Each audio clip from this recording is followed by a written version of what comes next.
Hello, everyone, and welcome to the Nullified Take here on YouTube, where we've got the TNT takes for you, except for like the TM takes, the Mucky Take, baby. I'm your host, Mucky Hope, and today I'm joined once again by my special little sexy Viking noodle munching Hamish. Hamish, how are you? What on earth? I am the noodle munching Hamish. Yes, Noodles are 50% of my diet. well, I mean, I feel like the title Noodle Muncher really did come from last week, where I witnessed you eat noodles, which then you posted on your Instagram how, I haven't had, anything to eat for breakfast. I'm just Actually, that's not what I said. I said I had an empty stomach while I was at the gym, which was true. oh So, no, you empty you stomach, can but there's remember what still you want noodles to in remember, bro. there. But as you were saying that you got an empty stomach, I was literally standing on your noodle crumbs, the dry noodle crumbs that was All, all accidentally. I'm all I'm hearing right now is that when you and I are on Traitors together, you want me to banish you. No, you're not. I'll banish you because I know you're such a liar and a deceptive person. Because you tell everyone you're starving when in actuality you've just had some noodles. So, I'm just gonna wait for you to like laugh at a time when you shouldn't, because that's like all you do, and be like, "Did you guys see that?" but I laugh at everything. I Yeah, laugh at exactly. everything. So. Exactly. But I'll do it really early on so they wouldn't have picked up on that yet. They'll just be like, yeah, nah, that guy's dodgy. Or you wait for me to go rogue, just like one of our dear friends Julia did later this week. But we'll quickly say hello to some of our audience members. Andre, thank you so much for the cheeky $10 donation. We love it so much. You've donated on all of our live streams throughout the Traders Museum. We really appreciate it. The money goes straight towards our channel, upgrading our channel and improving it every way we can. So we thank you so much, Andre. You're an absolute legend. But he comes in here saying, congrats to the Traders New Zealand for an entertaining and great season. Also, congrats to the Traders New Zealand for being one of the most respected iteration seasons of the Traitors franchise globally. Now, Hamish, have you seen any of the other Traitors seasons or clips or anything like that? Nah, bro, I reckon I'm just gonna get let down, eh? Like I've seen the New Zealand traders, like the number one traders, and now I'm just like, Yeah. nah, like you cannot beat it. Yeah, I mean, like for me, the season of the Traitors was a lot like Australian Survivor 2017 season 2, which Yeah, I I thought guess the same thing actually. spoiler alert for everyone else is my favorite season of Survivor of all time, like What does that globally across spoil? all the franchise. Well, it spoils my thoughts. And my thoughts are very important. So my thoughts is the most important thing in the world, Hamish. But yeah, because something that both these seasons have in common is a 10 out of 10 cast where almost everyone is a giant hit. And as we kind of see in a lot of other Australian Survivor seasons as well, you have your stars, but also your cabbages, right? People who just aren't as entertaining or they're just literally there and they don't really bring anything. And especially with the Australian traders that's going on right now, Australian Traders season 2, there are a lot of people who are just empty. It's like if they were not there, would the show still be the same? Which I personally think, yeah, like there's only 7 people probably in the Australian Traders who are actually playing, and everyone else is just there. But in the New Zealand Traders, everyone was playing.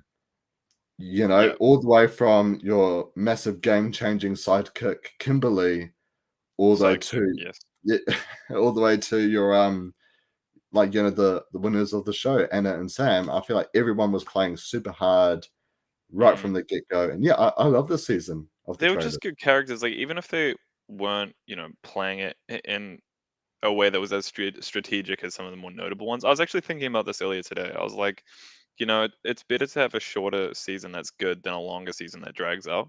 But like, Mm, don't think it would have dragged out if it had like two more episodes, had the cast been bigger.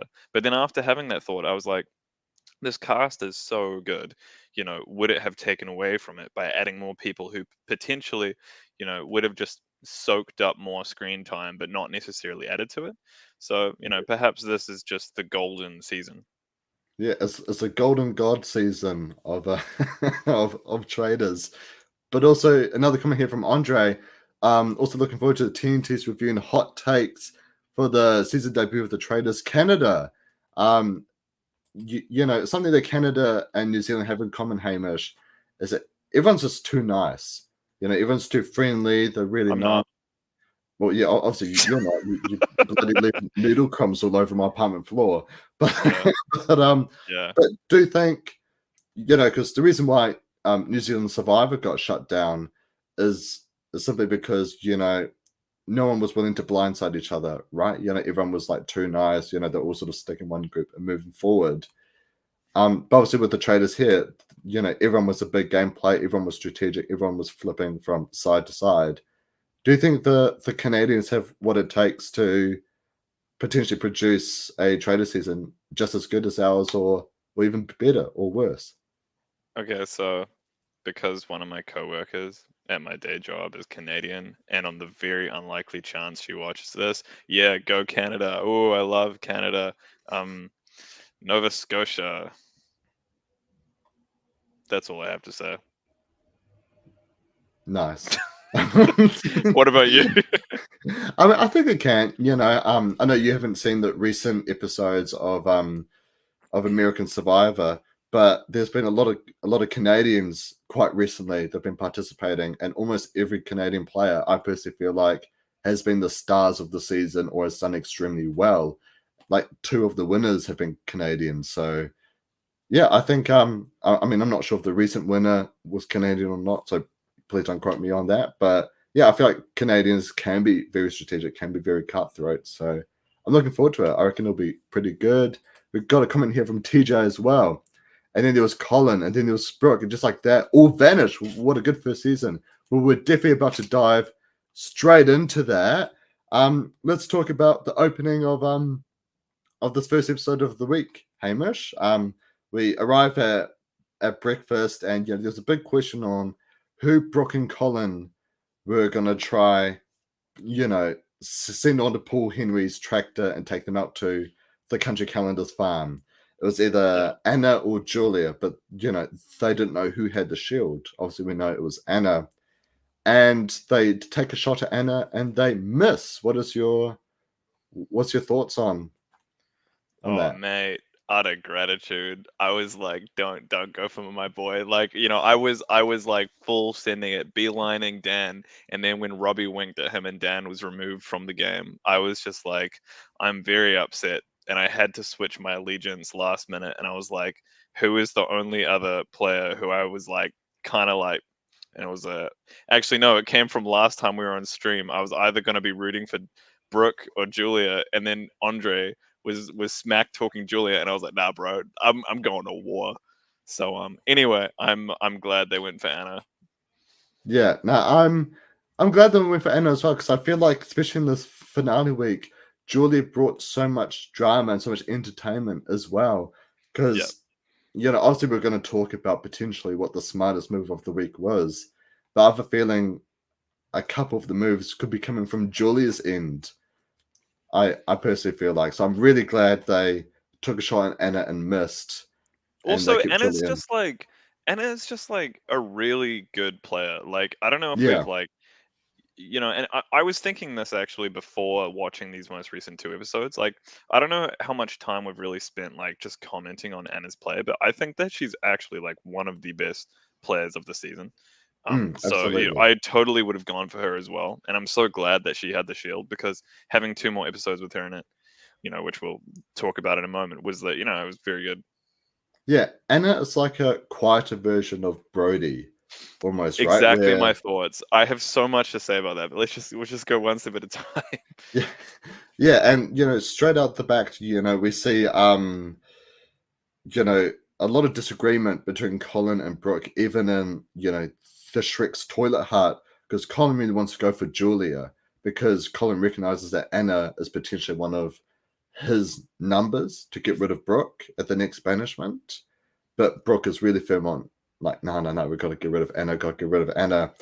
And I feel like this perfectly sets up what is about to become the Colin versus Brooke war. What did you think on the whole build up between these two massive forces going head to head against each other?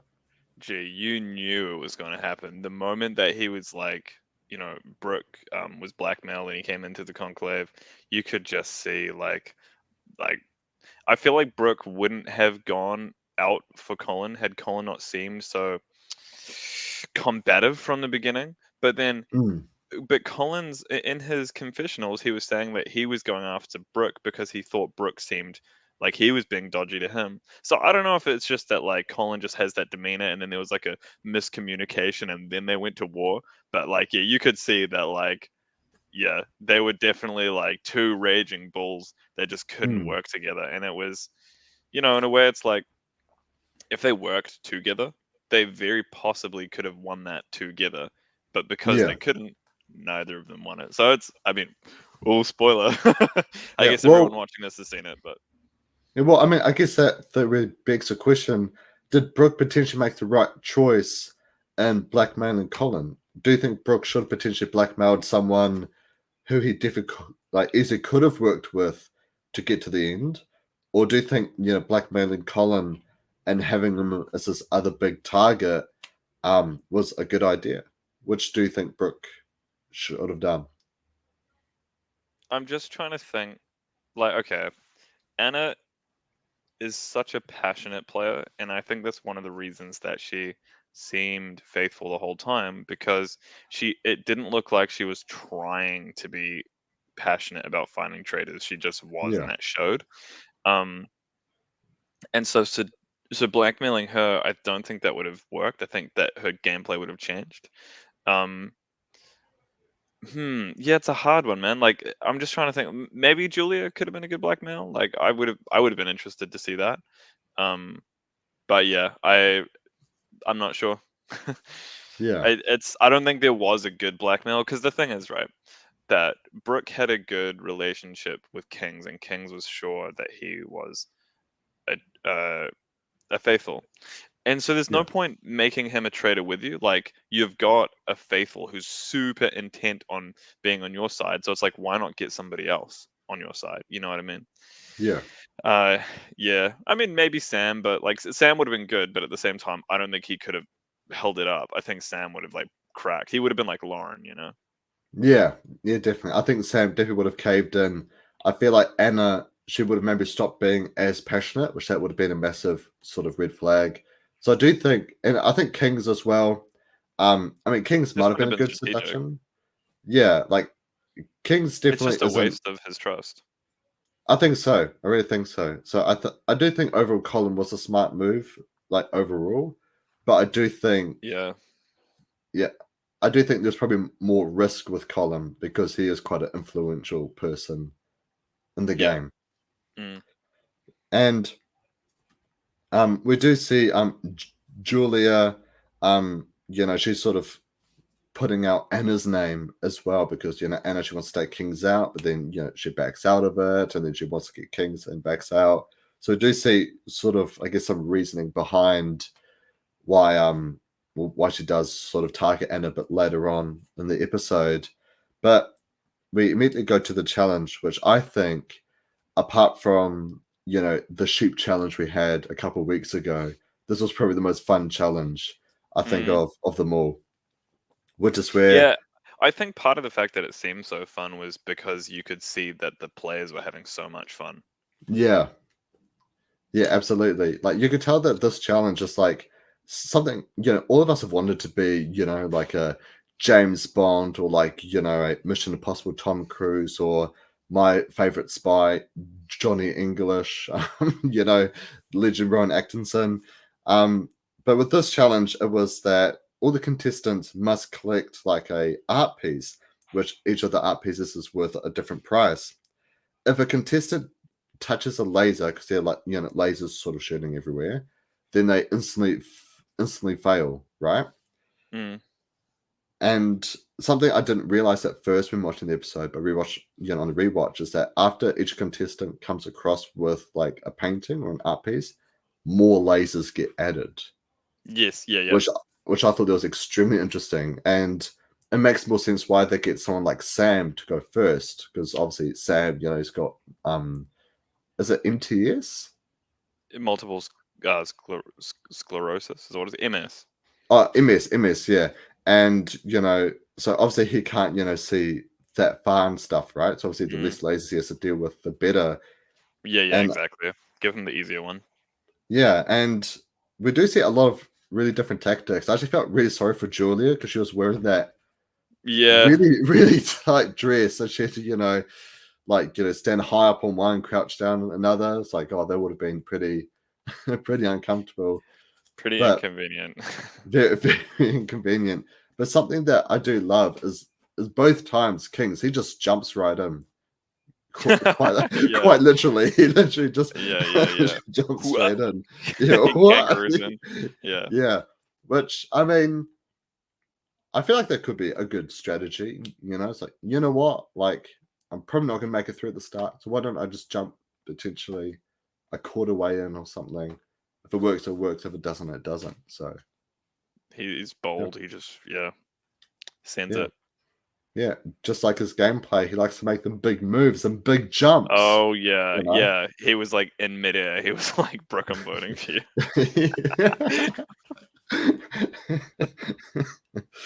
um, and then yeah, there's no shield available as well from now on. So Anna was the last person to get the shield. So not only was she the one to I guess break the curse of finally getting the shield and not being banished, she was also the last person to get the shield Yeah, overall. yeah. And we come back from the challenge, and Anna is still going hard after Kings. She still just does not trust him.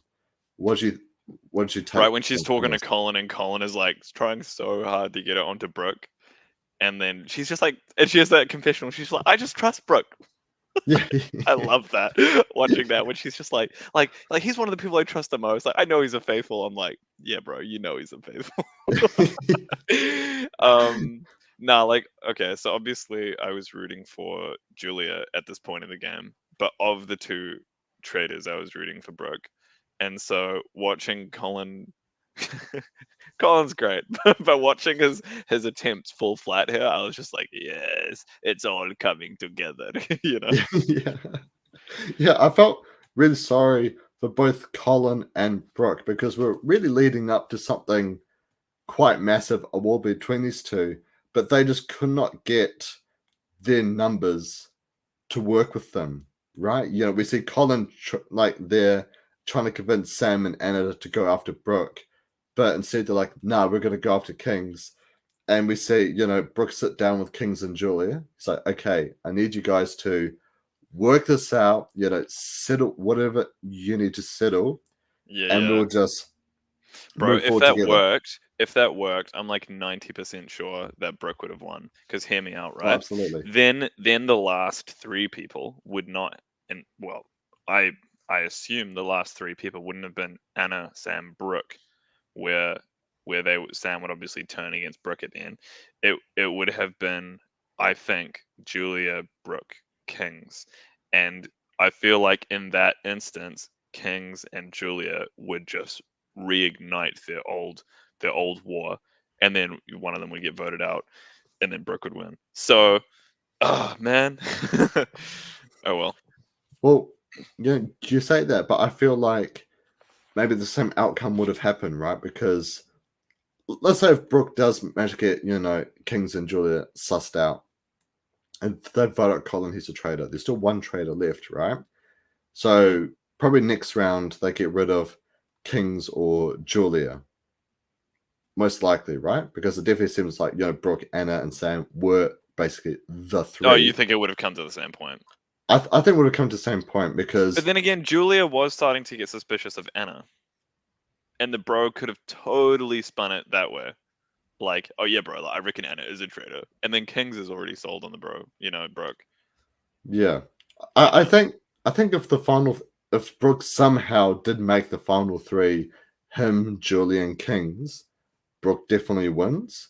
But mm. I just don't see how they would have gotten to that point because Kings and Julia just could not work anything out. Yeah, yeah, oh yeah, yeah, no, Yeah, exactly.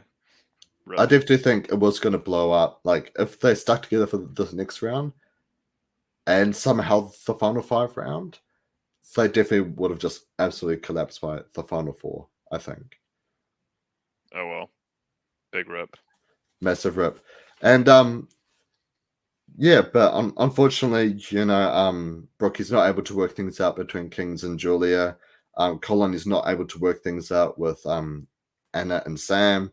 Colin does have a good argument, and this is something that I think, if you weren't really paying attention to, it makes so much sense. Where a lot of the chaos and I guess the drama of the game does sort of come from Brooke, from when Yeah, he was a yeah. faithful, but also when he was a traitor. So there was a great observation by Colin, but unfortunately, it was just the wrong time to use that Yeah, argument. he just didn't have the influence that Brooke did. Yeah, and we get such a beautiful moment, Hamish. We really do. I feel like quite often with reality TV, you have these sort of emotional moments, but they seem quite forced. If that makes Right, yeah, sense. right. Yeah, and I know this has sort of happened with the recent American Survivor as well, where a lot of the contestants who I casted sometimes only get screen time just to share their like sad story and why they're there, and then they're not Yeah. really shown for the rest of the episode, right? But I feel like this moment it did not feel forced. It felt supernatural, and it was just really beautiful It's gonna overall. get to the point, Jay, where like the casting and like the production team and stuff, like right before the people go on to play the show, they're just gonna do something like rob their house. Like just ram raid the house, and then they'll have the story. They'll be like, "Yeah, like right before I came out here, man, like somebody just drove into my house and like stole my couch." Well, it's really funny because I obviously I applied for the Australian Survivor season and I didn't make it in. But in my application, I tried to go the Geordie route because I was in Heroes vs Villains. Geordie has a great moment where he finds out that he's having, a son at the auction. So what I Mm, tried doing was I tried sort of lying by being like, "Oh, if I win Survivor, I'll have the money to propose to my girlfriend, be able to, move in with her." Literally the next week we broke up. And so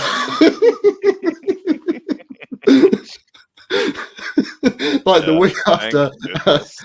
yeah, thank goodness, yeah. Um, but before we continue with the emotional moment, I've just got a few comments here. Great effort by Brooke and Colton trying to convince the Papers to take the other trader out. Yeah, it really was a good effort, but unfortunately, yeah, Kings and Julia just could not cool things down. Yeah, yeah. Yeah. No, it was very cool watching them try to do what they were trying to do, like seeing them simultaneously. Like I don't think either of them had like overtly shown, like they hadn't like um made it too obvious that they were going to do it, but they both knew, Mhm. like, nah, he's going for me. And they both just knew, and they were doing the same thing at the same time, and it was just like so like in sync. It was cool. It was cool to watch that. Yeah, Very I tense. feel I feel like what they definitely could have done is just have both planes playing side by side, but with like a bar in the middle because it was like the same I don't know how they would conversation. have done that from But like an audio standpoint. oh yeah, that would have been hard. Yeah, that would have been hard. But also a question here from Andre. Back in Hamish, would you apply for the next season of Traitors? And what would the reasons to apply or not to apply? I mean, I would love to apply. How about you, Hamish? No, what was your reason? Oh, um, I would like to apply to prove everyone wrong. Because I'm a bit of a jokester. Chris and Kahuna, they're all like mucky. You'd be the first boot. You'd be the first murder, the first banishment. I'm sure you're just like the same Hamish with me. So I'd love to go on there, prove that I'm the most strategic mastermind of all time. Like Yeah, George would be kissing the rings on my fingers on how strategic I was. and yeah, just really prove everyone wrong. yeah. That's your sad story. Like when you get That to is my the sad like the story. last before the last banishment, you're like, I came out here to Chris and Guna. They said I was gonna get banished first. Yes, I would apply. I actually think that would be very cool. And my reason is because like somebody has to banish Mucky. No, I just think it would be very cool. Like this is very much up my alley. I've enjoyed this from the first moment. This kind of like, I love mystery things and like thrillers and spooky and like psychological things, like understanding people's like, like oh man, I love it. Behavior analysis. Ugh, it's so my vibe. You know, normally I say this with very private chats, but I guess the public should know if I was on a season of Traitors, or yeah, I'll say Traitors. If I was on a season of Traitors and I saw you there, I would have to try and banish you as quickly as possible. Not because I don't love you or anything, but it's simply just because you know me too well. Like if I was seduced, you'd immediately be like, yes, he is seduced. And you'd be able to go hard on me. Even if I'm not seduced, you'd still find reasons to break me and Yeah, I would just go up to get me everyone and be out. like, bro, like this guy's been my friend for like so long. Like I can tell like he's breathing differently, and they'll just believe me. Breathing differently. he's breathing out oxygen and breathing in carbon dioxide. He's doing the reverse breathing. He's obviously Yeah, a traitor. yeah. That Yeah. that's like, well, isn't that how it works in the northern hemisphere? Yeah. Okay. Next time on Canadian Traitors.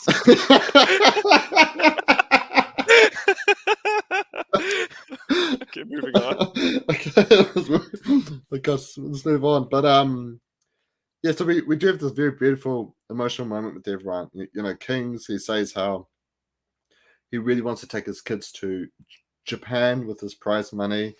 Um, and she's very grateful for the experience because as a parent and as an adult, you don't get much time to really just do things for yourself, right? You're either with your kids, or with your husband, or socializing with some of your other friends who you haven't seen in a while, and also work as well. So it's very hard to sort of get your own sort of alone time.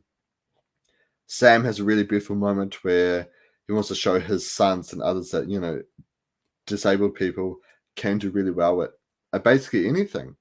Yeah, That like no, they don't I have to I feel read so that. I restricted. read that. I really did as well. And Julia, she wants to prove that those who self-doubt themselves, that like you can do it, you can accomplish anything.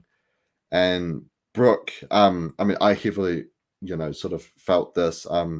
Brooke really wants, if he won, he wants to donate all the money to his iwi, his marae in Hawke's Bay from the cyclone damage. Which, for those who are international listeners, and it was during Beginning of it, Valentine's yeah. Day. Yeah, so sort of like Yeah. end January, early February, we had a massive cyclone come through New Zealand, and there was a lot of damage done. A lot of people, including myself, actually Mm, ended up losing their jobs because of it, and it was hectic. And it was Jay, very hectic. and Hawke's Bay and Bay of Plenty in particular got so hit by it. Yeah, and even some of the more, I guess wealthier homes, like my auntie and stuff. She lives in a very sort of safe, neighborhood in terms of like weather and whatnot, and they were having rain leak through their roof. Mm, Like it was just coming down hard, so like no one was safe at all. yeah, all the There, car parks in town were like at the ceiling. But anyway, so it's cool that yeah, Brooke wants to wanted to yeah, yeah, donate. yeah, yeah. So yeah, I thought it was really cool that Brooke wanted to do that because there's been one winner in American Survivor. I think he's probably the only winner to ever do this, where he donated his full $1 million prize to, I forgot if it's like a charity or if it was for like, basically it's like a veterans like hospital surgeon where he works on like military like veterans and stuff like that, after they come back from wars and whatnot. And so I think the fact that Brookie wants to do that, like donate like the full prize to Thermodite, I thought was just like, yeah, really special. It's really awesome. And Colin, he has a very sad story on how he lost his mum before COVID, and he sort of references how much of a mess sort of New Zealand was in, during COVID and stuff. Which I won't get too much into that because a lot of that is, in terms of politics on sort of what happened with lockdowns here in New Zealand. But yeah, it was such a beautiful emotional moment that everyone had. I feel like even though we already loved and cared about these characters, it just gave us another reason to just really care and love them Yeah. more.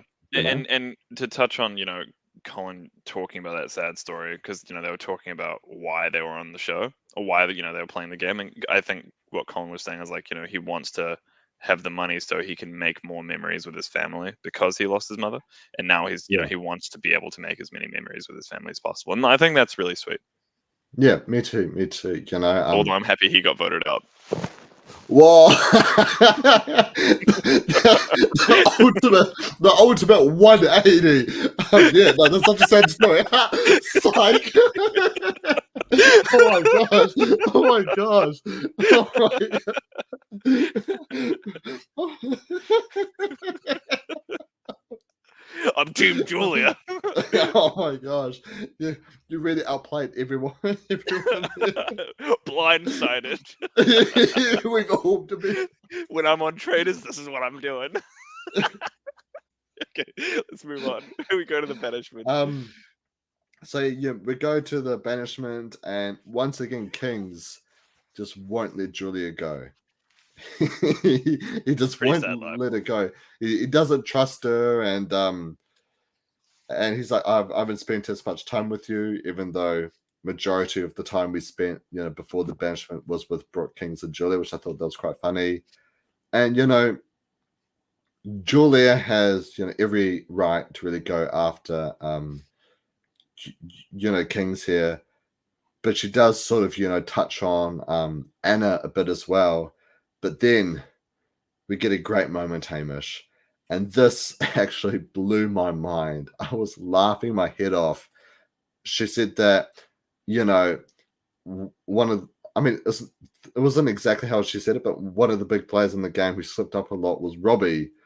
And in the first episode, no, the second episode, Robbie talks about how we murdered Kimberly, which obviously there was a massive slip up. I think it was like part of a sentence, and she wasn't saying when she was going like we, it wasn't to like Mike, Chris, or Julia. And It was because to Robbie was Kings. outed as a traitor, they didn't know it was as a seduction.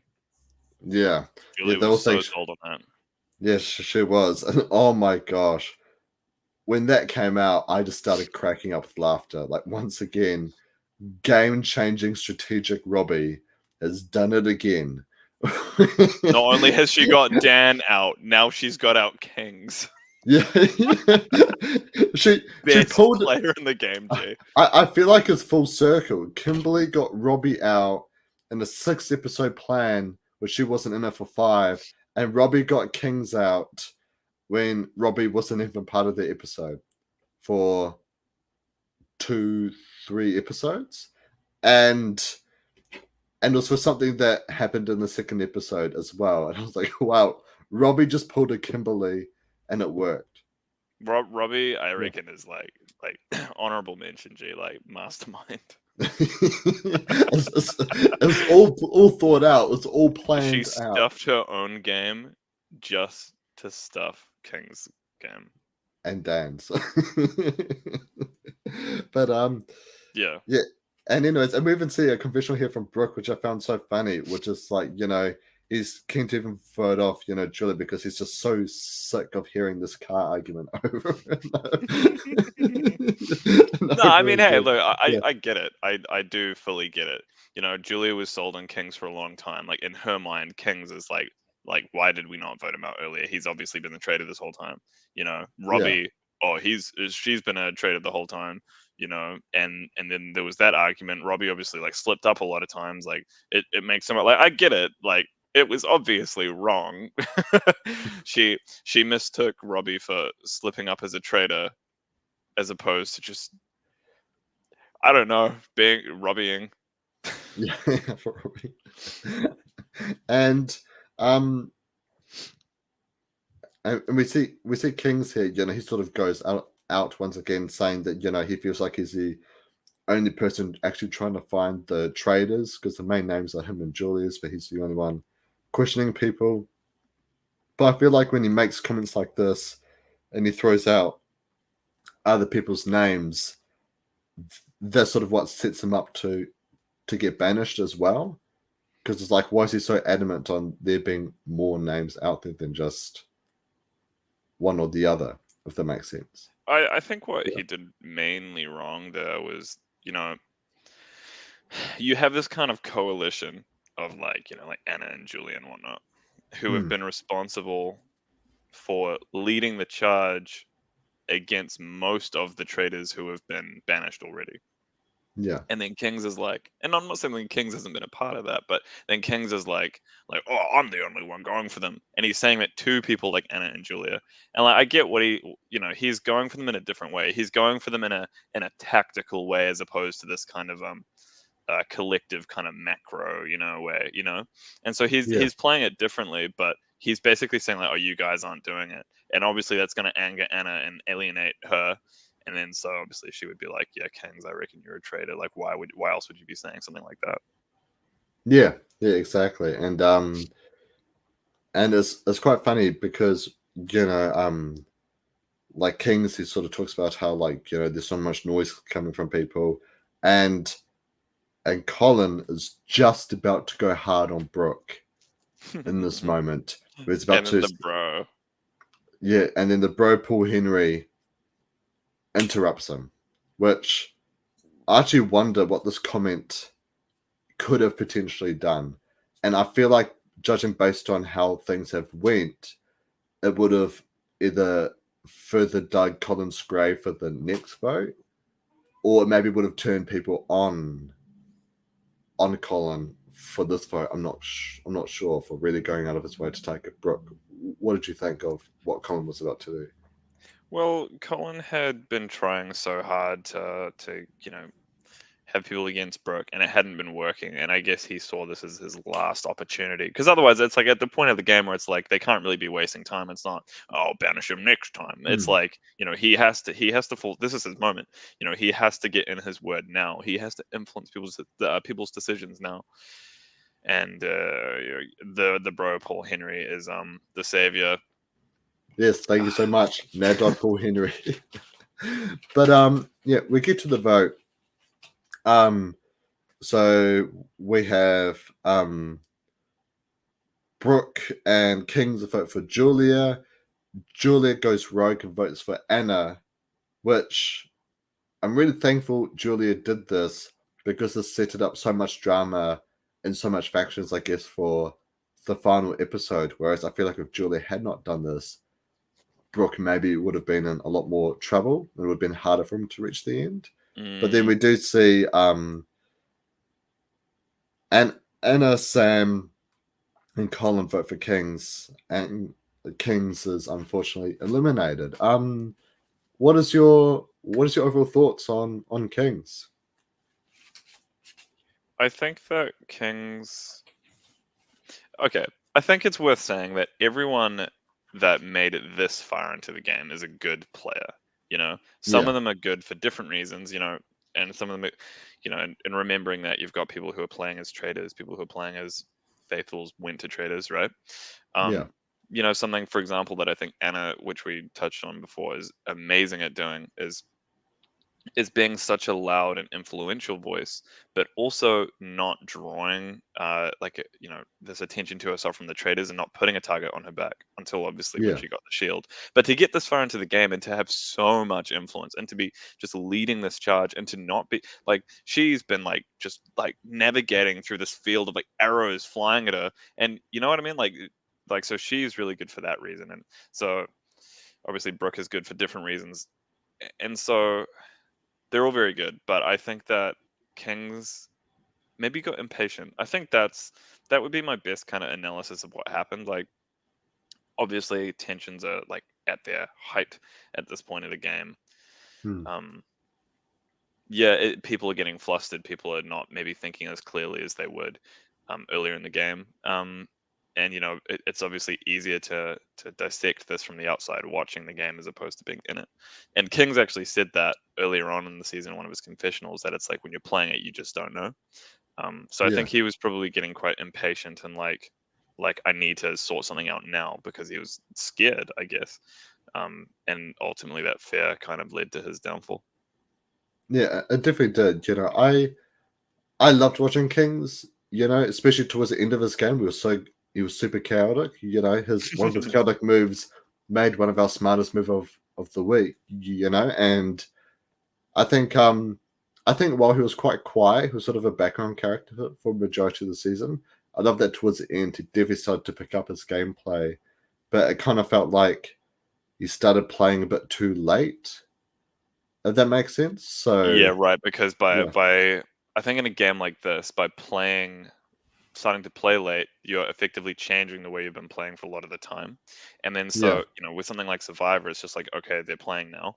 But with something like this, it's like you're trying to figure out who the traitor is. And so by changing your game, particularly the day after somebody was blackmailed, you know, yeah, it's like it's now people are like, why did they do that? There must be a reason. And then people get mm, paranoid and it's that kind of Salem witch hunty kind of, um yeah, yeah, you definitely like you need an element of consistency, which is something Brooke did so well this game. yeah. We'll definitely get into Brooke a bit later on in this podcast. But as a grand final, it's a final countdown. Countdown. It can't be copyright because it's It can't be with instruments. copyrighted because you did like the next like melody thing 2 beats early. Exactly. I strategically thought that out. You like changed it from 2 3 1 2. I think it's in 3 4. You changed it to like 4 4, but like half. But anyway, Yeah, it's something that true. Andre brings up here: distractions, distractions, distractions. Yeah, it's the whole thing between Kings and Joy was a giant distraction, and I think it was quite good for both Colin and Brooke to have this distraction because I think potentially, we talked about how Brooke could have potentially got into the final three again and potentially could have won, but I feel like there's also a chance where once Colin has left, it's like the whole Brooke argument of he is the leader of chaos. He really has been the one behind everything. Um, yeah, that David could have come back to bid him, and he could have been the next one eliminated. So I definitely think this distraction really did help out both Brooke and Colin here from potentially being, sixth and fifth place. Yeah, yeah, yeah, Yeah. yeah. Yeah. I mean, having two faithfuls gunning for each other, it's like it's always a disclaimer. I also just counted it in my head. I'm pretty sure the final countdown is actually 4 4. Anyway, continuing. Yeah. So we reach a grand final, and Colin, he comes into breakfast. He's dressed in black, and he even says that he is dressed for their funerals. His own funeral. Yeah, pretty much. Pretty much, yeah, for his own funeral. And yeah, Colin, he goes straight up to Sam, and he's like, we haven't really been aligned, for this game. But he's labeling him as the chaos ringer. Where there's chaos, you will find Brooke. And but Sam is not really buying it. He's very sus on Julia, especially for the fact that Julia went rogue after Anna. What did you think of Anna's move here? Oh, not Anna's move, Julia's move here, going after Anna, especially I when the think it was just conversation an was about integrity vote, Jay. I vampires. think that she just got to the point of the game where, the way that Colin was saying, like, nobody's investigated Brooke. It's the same Yeah. mentality. It's like Anna is so faithful, like nobody's looked at it. It's like, oh wait, what if Anna's been the I think that she Mm, just got very scared and like at this point of the game, right? It's like earlier on, let's say you've got 10 people and you're like, okay, two of these people are a traitor. Most people are faithful. You've got a 1 in 5 chance of speaking to a faithful. Sorry, a 4 in 5 chance of speaking to a faithful anytime you're speaking to somebody, right? But then at this point of the game, it's like there are 5 people left and two of them I traitors. 40% of, is that right? Whatever. Yeah, 40% of the people are traitors. So it's like I feel like there's so much paranoia, and so it's easy for her to be like, "Wait, what if this is what I've missed up the whole time?" And she feels like she's having this breakthrough in her head, and Mm. she's just wrong. Yeah, yeah, and we'll see Brooke come in, and he reveals something which I Loki think that this is such a you thing to do, where he knew who vote like how everyone voted because he was watching how they were writing on their parchments. On their slates. Yep. Yeah, on the slates. Yeah, but unfortunately, this does get Julia to be really sus of him because why does he have that level of detail?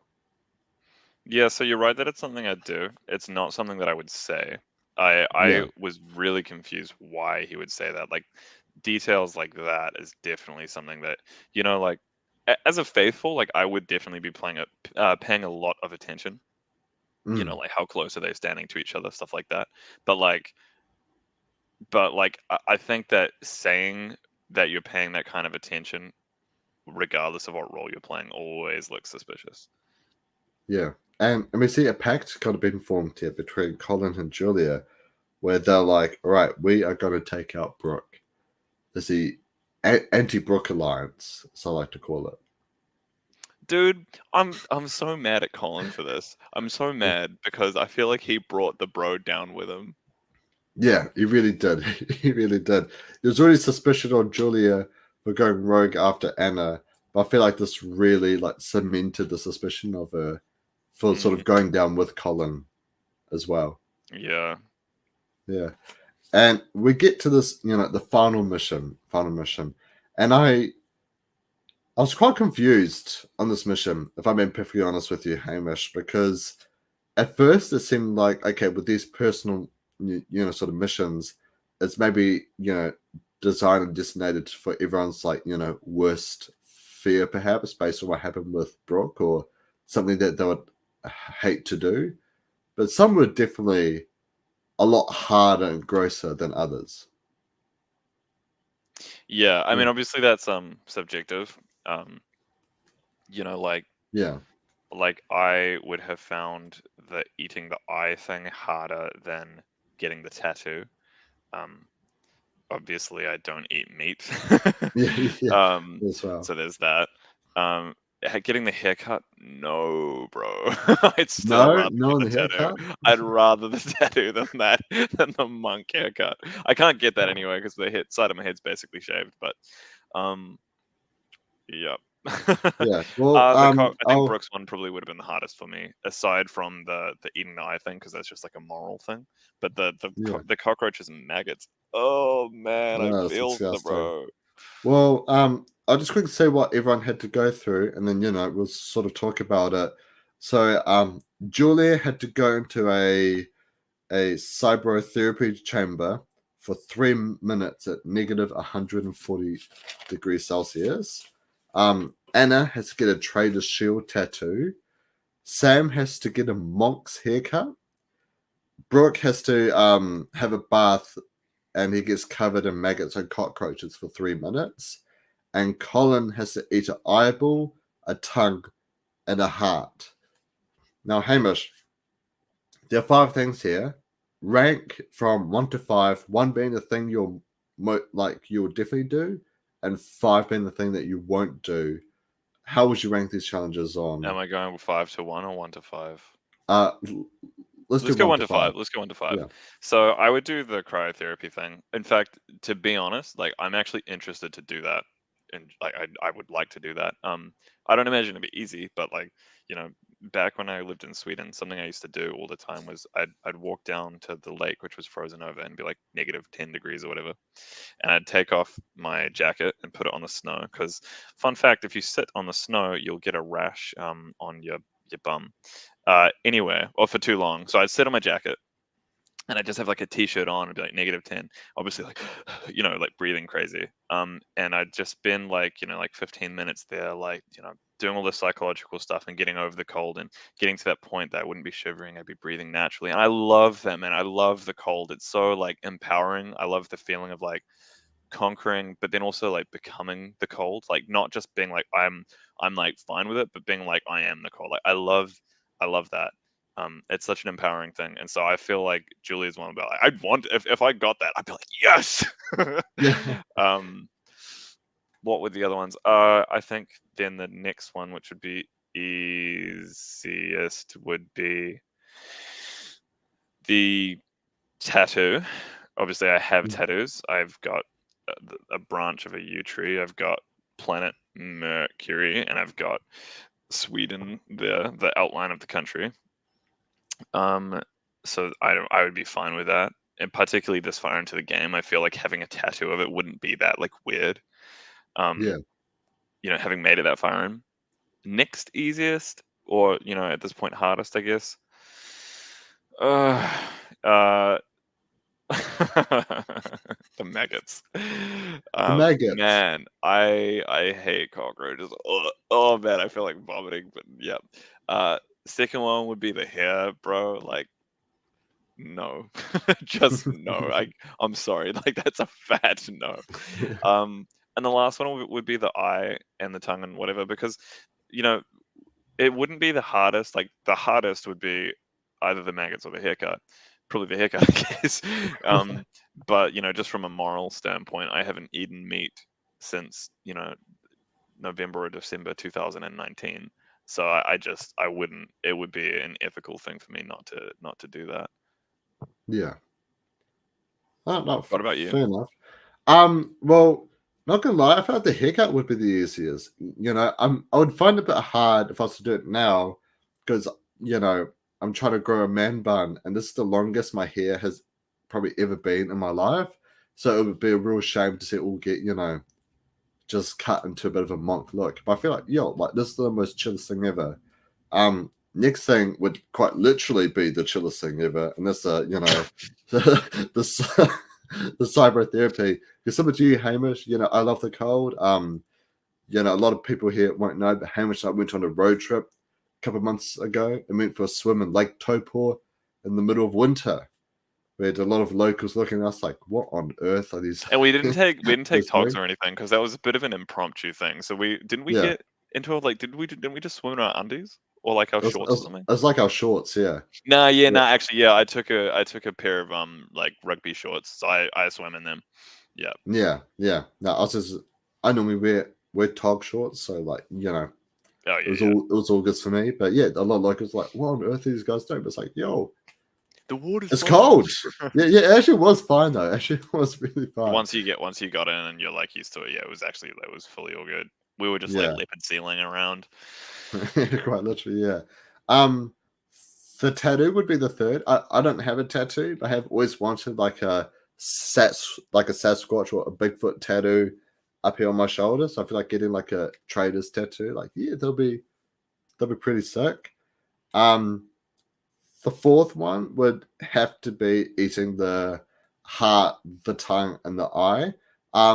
I tried ox tongue last year, but because of my braces, like I actually couldn't properly chew it because it was actually damaging the wire every time I was trying to chew on the tongue.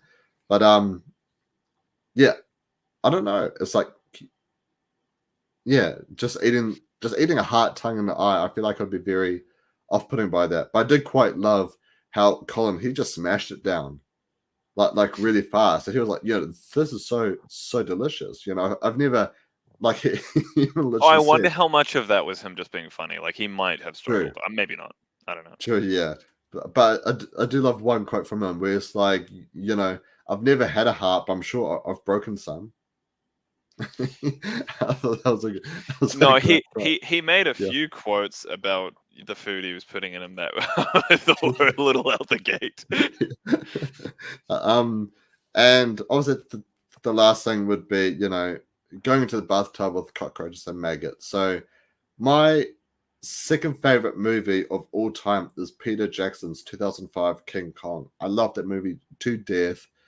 Um, but there's one scene that it traumatized me as a kid, and still traumatizes me now. It's where they fall into the giant insect pit, and they're fighting like giant wetters, beetles, and scorpions. We see people slowly get eaten by withers and these sort of worm-like creatures, And ever since then, like every time I see like a moth or like an insect or something in my apartment or wherever I'm staying, I'm like, I know what you can become. So, so I try What do with you murder reckon straight away. would be the perfect fair thing, like this challenge for you, like that they could direct at you? What do you reckon it would be? Oh, the perfect fear. Oh gosh. Um, Having to drink oat milk, chocolate milk. I don't know because that stuff is nasty. um, nah, I'm not sure about personal fears. I guess maybe being like if I was in like a pitch black room but like the walls were closing in the whole time.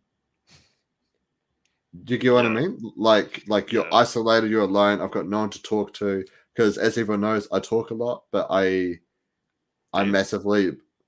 No, I actually feel like I'm pretty quiet if I'm being perfectly honest. But I feel like I feel like I talk a lot and I do really well when I'm able to bounce off someone. But if I don't have anyone to bounce off someone, and like I can feel myself being more like I'm not claustrophobic, but if I feel myself being trapped in, I have then the best. yeah, I have the best addition to this. So you're in the like dark what? room. The walls are getting closer. You've got a Yeah. phone, and the only person you can call is me. And every time you try, I decline the call. Bro, I'll be so mad at you. I'll be like, hey, Rash! Hey, Rash! Yeah, that would probably be my biggest fear. You know what? The fact that, like, you're the only one I can call, but you just be like, nah, stuff this guy. You wouldn't Yeah. even. You'd be like they'd be like the only person you can call is Hamish, and you'd be like, oh, yeah, here we go. Here we go. He's Um, not gonna answer his phone. how about you? What would be Oh your man. greatest fear? Um, yeah, probably uh having to do another episode of this podcast. I'm kidding. Nah. Um, Oh god. nah, probably like going to a public place and like having to share something vulnerable, like if they had like a bunch of people in an audience and I had to like go and like group therapy. Nah, bro, Hmm. group Yeah. therapy would suck. I would, yeah, like you have to share like something that's like an insecurity or something in front of a bunch of people that you don't know. Man, that would be hard. Yeah. I would just be like, nah, bro, like I don't need this much money. Straight up. You know what? I'm gone. You would have kept it like Sam Fury, except without the 10K. Yeah. Well, it was 12K actually. No, it was 10. No, for this challenge, if they got 4 out of the 5 people doing it, Oh they yeah, that's right. It was 12K. 12K Yeah, was that's added. right. That's right. Mm, Um. big brains. Yep. Anyway, so we you know, originally I thought when Brooke had to go into the tub that the is Traitors a form of group. Well, right before the banishment where they got rid of kings, it basically was. Yeah, yeah, pretty much. You know, when Brooke had to go into the tub, I thought the tub would have been already filled with roaches and maggots. So I thought it could be like, oh, okay, maybe you could like ease yourself into it, put yourself a bit of a calm mind. But no, he just like the guy just dumps some maggots, like not like on his feet and legs or anything, but like on his head, Yeah, on bro, his you could back. see the dude was having fun with it. He's just like right at the face, Yeah, headshot. yeah, yeah. Yeah, and same with the roaches as well. Like he puts like a lot of cockroaches on his head. You see them go in his shirt and stuff. And Ugh, Brooke even ugh. says that like he was surprised at how fast the roaches got, to His his his in his privates pants. His and his pants. pants. Yeah. Yeah, his pants. Yeah. Oh Yeah. gosh, that'd be so so uncomfortable. But we do see here, Anna, she doesn't get the tattoo. Everyone else completes their mission. We get a great Paul Henry quote where Paul's like, Anna, did you get the tattoo? She's like, no, I didn't. And she says, He's and he like, your says, body's a temple. yeah, your body's a temple. And then he goes, unlike Colin, you'll put anything in your body. But Colin already said the same thing in his confessional, Jay, Oh yeah, that's right. He beforehand. did. He did. Mm. I'm like, he What twice or was it? 3 times. I was just like, Yeah. what is he doing, bro? Yeah. What is one of his comments, which was like, this isn't the worst thing that I've put in my mouth, or, or something like that. And I was like, oh, yeah, He's yeah, talking yeah. about oat milk, chalky milk. He really is. He's really That's what he talking was about referring to. but like oat milk, chocolate milk has been left in the freezer, so it's quite like a solid oat milk, chocolate milk. No, it was like left out so that it went off and then it was put in the freezer. Oh gosh. That's what I'm giving you for your birthday. It That's actually coming up. That's is like coming up. like 3 months away.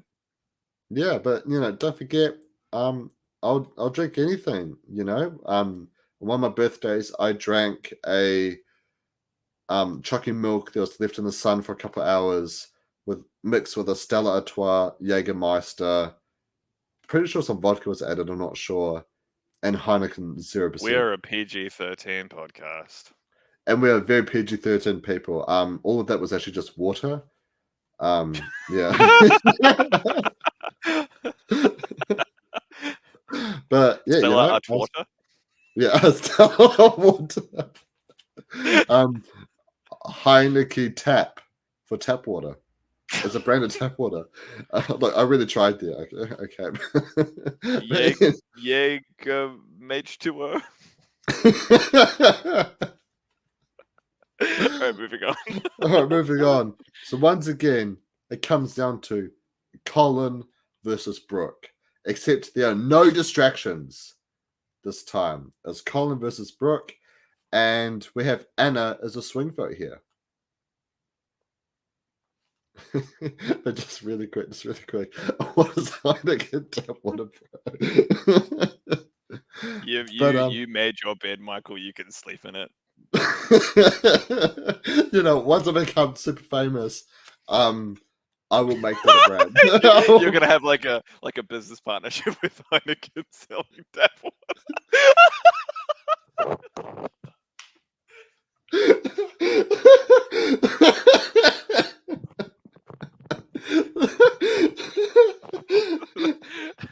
Oh my gosh. All this laughing is going to make me Make it die, stop. honestly. Oh Oh man. gosh. So Anna is a swing vote here. The fact that Colin and Julie are together, and that like it makes it seem a lot more sus because Julie, she went rogue on the last vote. Yeah. Sam already has a wee bit of distrust with Colin, and I feel like the fact that Julie went so rogue on the previous vote, that's what really defines Anna staying with Brooke and Sam here. in Yeah, this no, one. you're right. You're right. I mean, it could have been that she went down with Colin anyway, but I think it made it very cemented for the others that she was, in with Colin Mm. as a traitor, which is sad because you know, I was rooting for the bro, and now she didn't win. No, unfortunately, she did not. But yeah, we do see like a really good fight here from both Julie and Colin. But Colin does two things here, which I think really puts off any potential idea of Sam actually working with Colin.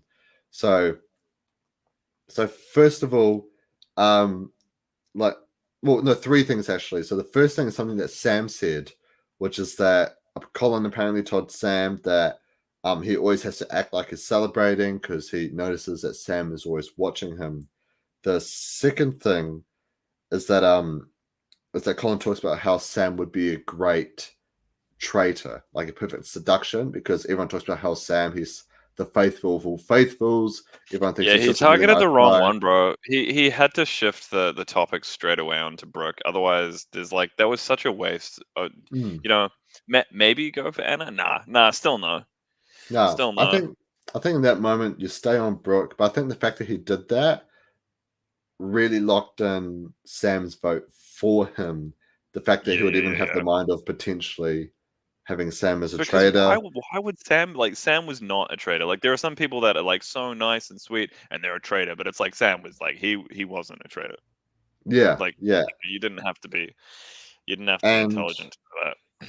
and and we also see here that something Sam points out where Colin he talks about how he wants to give Sam, the room to talk, especially because there's so many loud voices like a Brody, like a Anna, like a Brooke, like a Colin as well, and he wants to give Sam the room to talk, but then he immediately talks over him, like with a speech and stuff, which Sam sort of points out that's a bit of It's like ironic. hypocritical. Yeah. Yeah, it's a bit hypocritical.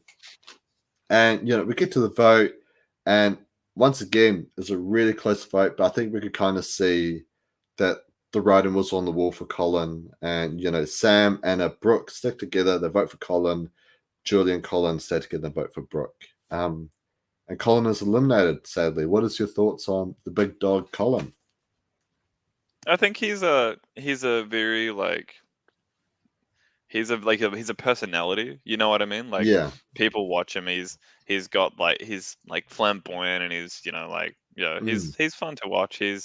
Yeah, and he definitely like he brings some drama. And you saw that when he became a traitor. Like he's like the king of the jungle kind of. He's the lion. yeah. In the savannah or whatever. So yeah, he was good fun to watch. Obviously I was not backing him. So again, but nah, yeah. No, he was good. He was a good player, and obviously, like I said before, like, and to all and any of the players who may be watching this podcast who made it this far into the game, like, well done, man. Like, it's Mm, so much not to just not be eliminated by the traders, but also to not be banished. And for the traders, it's so much, not just to you know not be banned. Well, actually, yeah, that's it. But I guess also no, to like eliminate people correctly, eliminate the right people, and that will affect whether or not you're banished. I think, and so yeah, yeah. I think Colin definitely played very well. Yeah, I did just want to quickly touch on that general comment. Unfortunately, with these sort of reality TV shows, there is quite a lot of hate that goes to players. We're going to talk Mm, about it potentially in the Australian one. One of the Australian contestants who has been playing extremely well has been copying so much unnecessary hate for it. And I think Julia, a couple of weeks ago, had posted something about a lot of trolling going online, mm, towards her. And I mean, I doubt any of our listeners here are one of those groups of people, but I just see no reason why to hate on people. yeah, People make one good hundred decisions, people percent. make bad decisions. Either way, you have to make a choice. It's not like, oh, you choose to do one of a million things. It's like sometimes it is just A or B. You're the right or you're wrong. And Yeah. And also it's like why do viewers feel personally attacked? That's like, oh, this person did a vote that I wouldn't have done. Oh, I'm super yeah, angry now. Like obviously, for example, here, on this podcast, we have to analyze the plays that people do. And when something happens which doesn't make a whole lot of sense, we laugh about it, we meme about it. But I think there's a difference between being able to laugh at something, being like, oh, like Robbie said this, that was kind of funny, and then being like harassive and like actually bullying mm, people. Yeah, you know, don't be unkind. yeah. And obviously, we have memed on Kimberly and Robbie maybe a bit too much. Which, if they are listening and they are potentially hurt by it, I do want to say that we sincerely apologize. There's no hate, nothing but love and respect for you guys. You're the ones actually out there playing, in the harsh environment of it all, and we're just here chilling literally on our couches watching. So yeah, no, I feel really sorry for the players who have received hate and stuff like that. But yeah, Mm, just try keep you know just positive about everything. Just know it's just yeah, a be game, friendly. and yeah, be friendly. Um, and I guess just my overall final thoughts on Colin. I've actually met Colin before. So back in 2020, I had a acting presenting lecture, and he was the lecturer giving the lecture, and it was quite similar to how he was on the show. His personality was massive, really funny, very witty. Um, yeah, and I absolutely loved him on the show. From the minute, like I still recall when we watched the first week, Hamish. The minute we saw him, we were like, "This guy's going to be a big power player. Yeah, This we guy knew is it. going to We be knew right he in was it." gonna Yeah, be a big social. Yeah, yeah, absolutely. yeah, and he always had this sort of untrustworthy atmosphere around him because he was always such a big player. But yeah, I just Mm, want to say, he played extremely well, and the fact he made it this far, especially because don't forget in the second banishment, like he was almost banished, because of how hard he went after Vander, and he's still here. yeah, yeah. Yeah. Well, no, now he's not. Well, well no, it's not. Um, but yeah, I guess Yeah, for you, like your Colin is my Dan. yeah, Yeah. yeah. Um, but anyways, moving along, because we like to. That was a bad dab, I know. Um, Brooke, he like Why are we you see dabbing, bro? I think that meme's dead.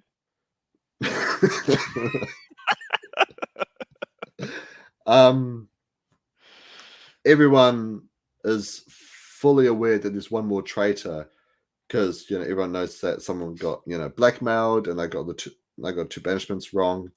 So everyone is now sus on Julia on being the last traitor.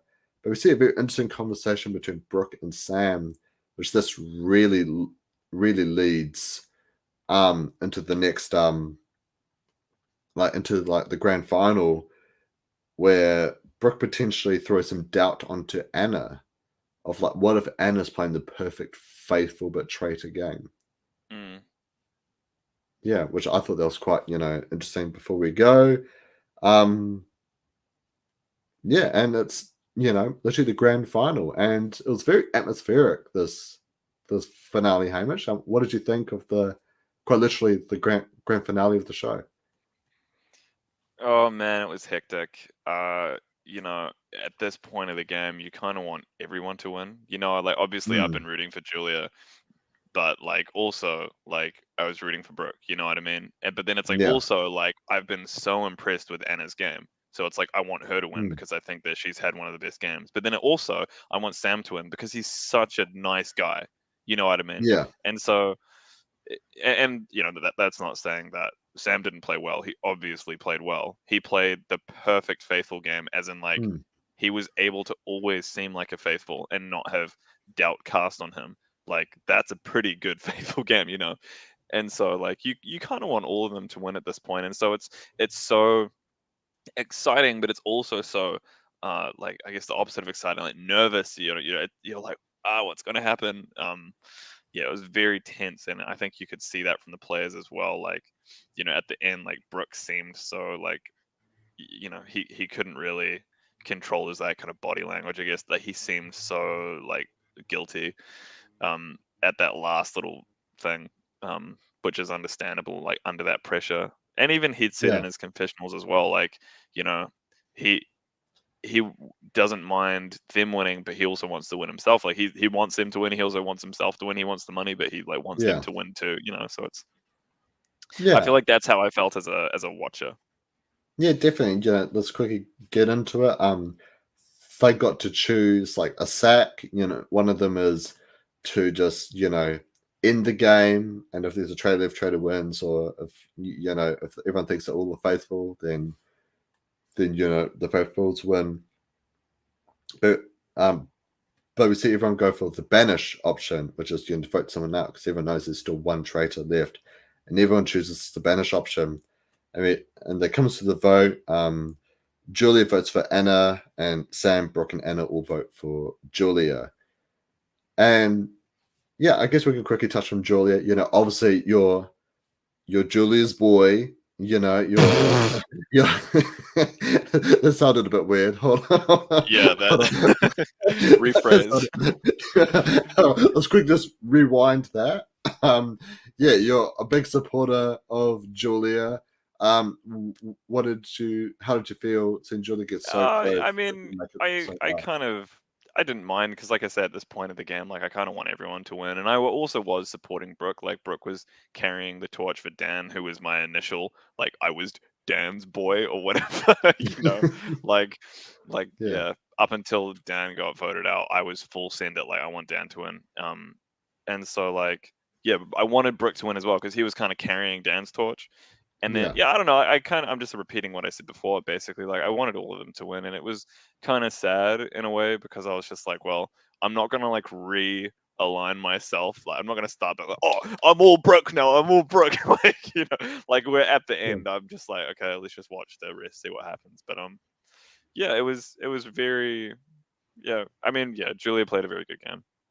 Yeah, I feel like Julia, she played a very quiet game all the way through, but which you could definitely see by the edit, she didn't get much screen time in the first few weeks, but she really did start to pick up and start playing quite well.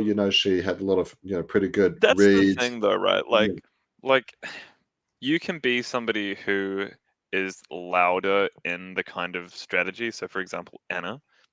Mm. And so naturally, people like Anna would get more screen time. People like Brody would get more screen time because they're the ones actually saying all this stuff, and they're kind of the face of the operation. But Yeah. I don't think that we should suggest that people who are like quieter, people like Justine, people like Julia, who get just like 50-50 screen time.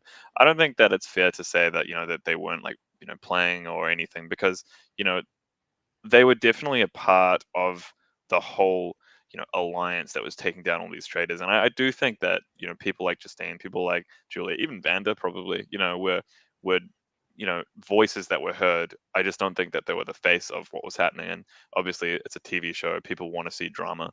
um yeah.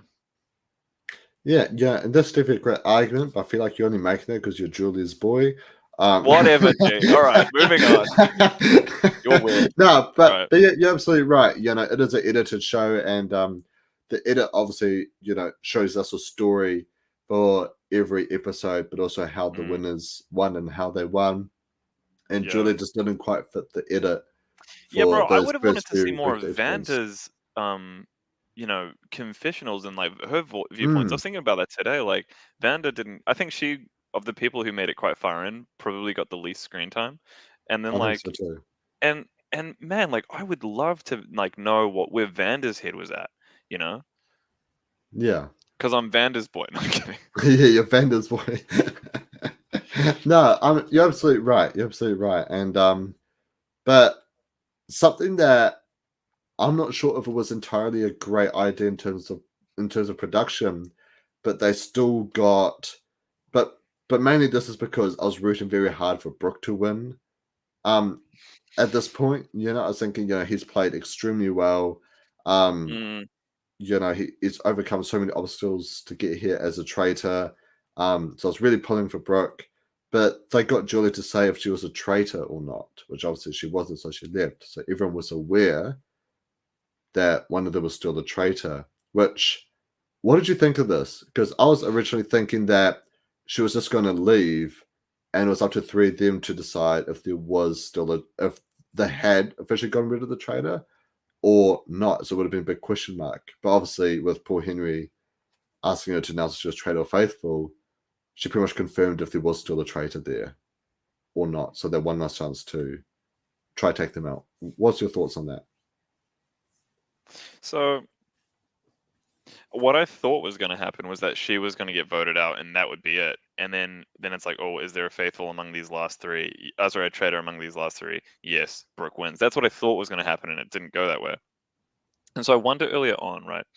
I'm going to backtrack a little bit.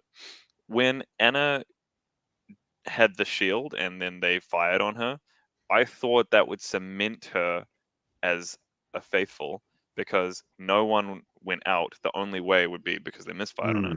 Mm, But now I'm wondering, like, was it that somebody got seduced, or somebody tried to seduce them and they declined it? So was could they still seduce at that point of the game? Because if so, then I can understand why there would be, you know, mystery. Is there still a traitor in the midst? Is there not? Because like otherwise, like if they can't seduce at that point of the game, it's just simple maths. And so I don't know mm, why they'd be like, do you think there's still a traitor among you? Like, yeah, duh. you know. yeah, Um. yeah. So yeah, I don't know. Yeah, it was definitely very cutthroat, very every man for himself, sort of at the end. Yeah, no, you're bringing up a great point. That actually does heavily solidify Anna as a faithful as well. And but Provided once, that they can't seduce at that point in the game. yeah, provided that they can't seduce, and but at the same time, no one can confirm or deny that. Because if you confirm, oh yeah, no, you can't seduce, then everyone will know that you're the traitor, right? So yeah, But I feel like so the they should know like what can and what the rules are and what I feel like they should be informed of how the game functions. yeah, I true. don't know how it functions clearly. But also at the same time, I feel like it's kind of do your own research as well. There are other seasons you can like watch in preparations That's for fair. this, No, you're right and actually.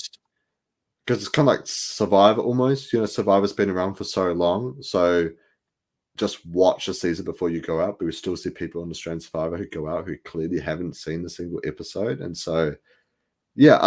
But anyways, Mm. Julie gets voted out. It's announced that she is the faithful, and all eyes pretty much turned straight to Brooke. And I think Brooke really he was really stitched up in the situation, right? Because you have Sam, who's like the faithful of all faithfuls, and Anna, she's also kind of the face of faithfuls, and Mm. Brooke's there as well, you know. And even Sam pointed out his body language, he looked like a bit off, and you could tell Brooke looked a bit He looked uncomfortable as so well. uncomfortable, and obviously they were uncomfortable, it was tense, but, like, he looked so sheepish, like, you could see at some points he had his hand on his mouth like that because he was trying not to smile because he was like, "I'm so close to the end," you know?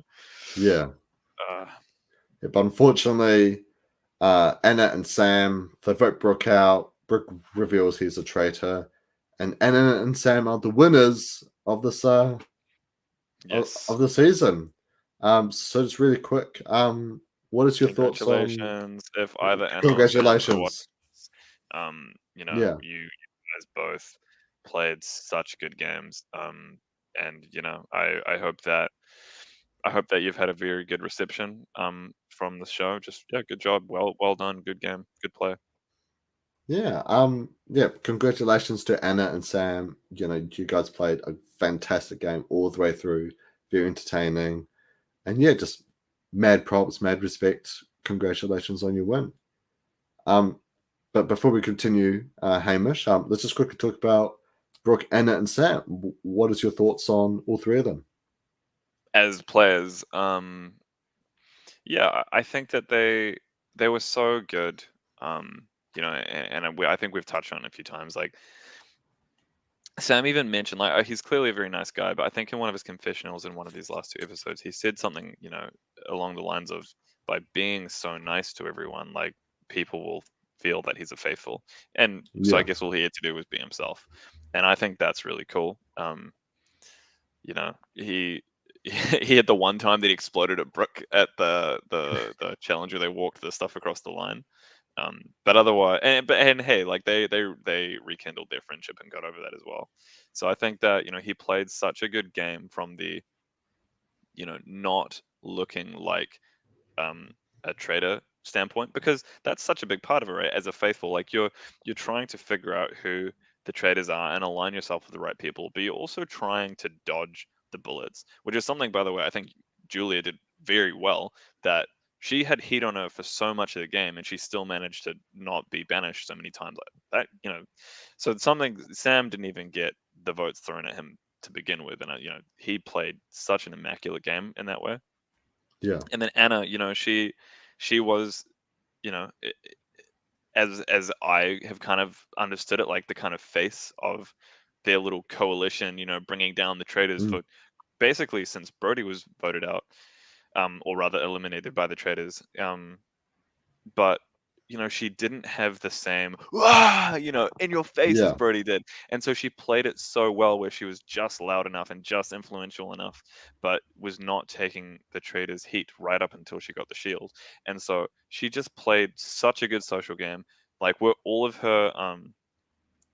her like perceptions about who was a trader correct? No, but I mm, think that there's a lot more to being a faithful than who um figuring out who is a traitor. And she obviously did figure out a lot of the traitors because her little party was responsible for getting rid of so many traitors. So yeah, yeah, she I think Anna played such a fantastic game, and it's not a surprise that she was one of the, conjoint winners with Sam. And then Brooke, yeah, bro. Oh man. I'm if he didn't play so if he didn't seem so guilty at the end, maybe Sam still would have gone with Anna. But I don't know, man. There's a chance, like like he played such a good game, and just watching him, the way he has these conversations, the way he words things, the way he stresses everything, and when I was just like watching it was so good. I was just like, yeah, wow, like he's a mastermind. And he even said in one of his confessionals he doesn't like lying. This isn't that he's just so used to deceiving people or anything. Well, so we can assume, but like he's just such a he's so good at creating relationships clearly and maintaining them. And he played such a good game, and part of me did want him to win as well because they all played such good games basically. yeah. No, I completely agree with you. All of them played as perfect of a game as they could have. You know, Brooke, Mm, he's got such an interesting story of because at the start he was the sort of leader of the faithfuls, right? mm. But then he got turned into um a traitor, right? And so how can you be a leader of the faithful is to be the strong vocal presence about going after the traitors, but you're a traitor yourself, right? So I feel like he had such a complicated story and path to get to the end, and he played it perfectly, right? You know, he took some losses like with Dan and with Matt, but he had some great moves like with Robbie, you know, and his win against Colin as well, you know, And the and only person who noticed what he was doing, there's his like spreading chaos, was Colin. And the only reason Colin noticed that is because he was a traitor, and he was like, now that I'm a traitor and I know Brooke's a traitor, let me figure out what he's been doing. Oh, I see it now. You know? yeah, But nobody said it exactly. before then. Like, oh, it was Yeah, so good. it was Yeah. very perfect. And, you know, you pretty much took the words right out of my mouth about Anna and Sam. Both of them played such perfect games. You know, Mm, Anna was, I guess, a bit more out in front a bit more than Sam, I guess, when it comes to like vocalizing her thoughts on trying to take out the traders. But they still played excellent games. Super happy for them both as winners. And I feel like they truly did a great job representing the faithfuls at the end as the winners as well. yep, I agree. And it's But very, it's almost like wholesome faithfuls to win. Like you want Sam to be the faithful at the end, and same with Anna. yeah, yeah, absolutely, absolutely. But you know, this couldn't be a Traders New Zealand podcast without one of our most famous segments of all time, the smartest move of the week. Um, Hamish, would you want to do the beatbox or the rapping? Uh, Goodness. I will mess up the rapping, so let's do the rapping. You all right. So I'll give you a beat. Welcome back to the best move of the week. You know what we're doing here. We are sharing the best moves of the week. Yeah. Great job, great job. Everyone, round of applause for I'm a Hamish Clark. musician. He's a musician and he knows how to rap. So, anyways, we're here with the smartest move of the week. And, you know, for those that haven't caught on, our smartest move of the week isn't quite technically the smartest moves of I don't each know what you're week. talking about, bro. I And reckon they're pretty strategic. yeah, oh, they're very strategic. They're very strategic indeed. But I found that there was quite limited options this week compared to other weeks, Hamish. But Right. I've got a couple in mind if you would like to hear them. I would love to hear them. So I think definitely one of the smartest moves of this week was Julia just going rogue on Anna when she clearly had no numbers against Anna as well, because I feel like they really perfectly set her up to be a Like from a faithful strategic for the standpoint, it finale. didn't make sense, right? Oh, it did make well. I mean, it's between her and Kings, but she still goes after Anna. If you get what I mean. So I sort of felt like that was a very strategic move. Mm. Um and definitely a smart move, in my opinion. But but one that we've got one here from Andre before I continue. I am so surprised as you are surprised Julia, from Brooke. That's definitely a smart move by Brooke. But one though, which I think is my personal favorite, is is Robbie's intentional strategic move on taking out Kings so many episodes later by accidentally saying we were right to murder Kimberly.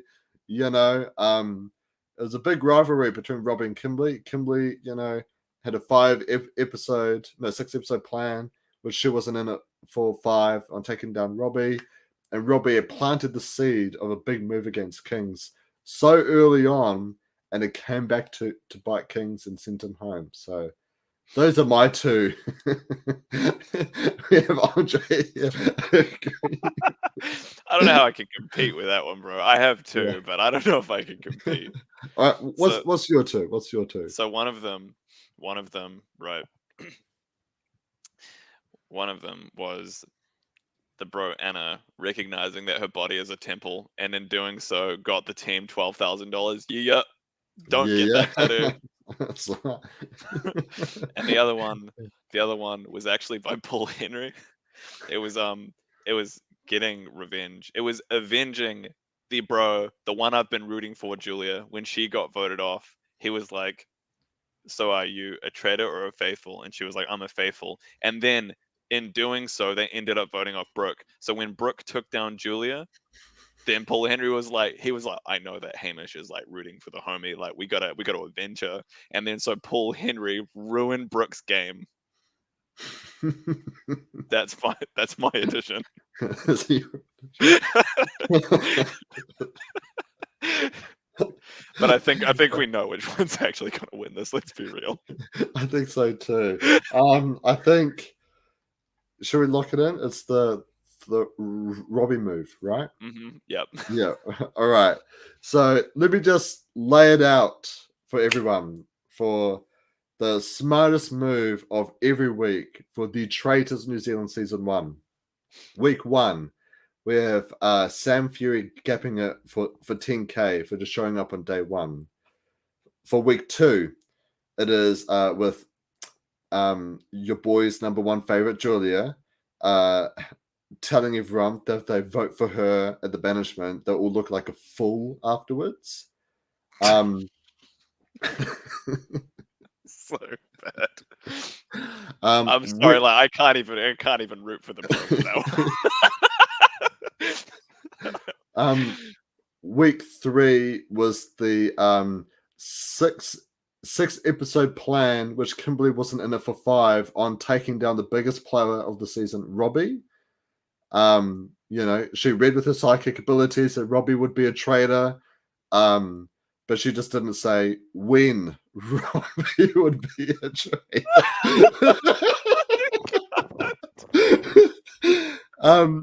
Week 4 was King's mastermind of a plan by telling Brooke publicly, I just want to let you know, bro, that I'm going to be voting for you, just to tell him later that he trusts him and that he has a plan for him to say that I've got a plan, I know what I'm doing, but doesn't tell Brooke what the plan is. And then week 5, the finale week, is there once again a 5 to 6 episode strategic plan by Robbie on taking down Kings by accidentally saying we were right to murder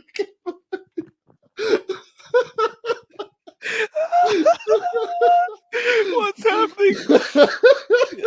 Where are we? What year is it? Oh gosh. Are we in Auckland? But Hamish, we've got the smartest move of all the weeks. But we have to decide what was the smartest move of the game. All right, so you said your smartest move of the week first, so I'll say my smartest move of the game, and then we'll Yeah. go from there.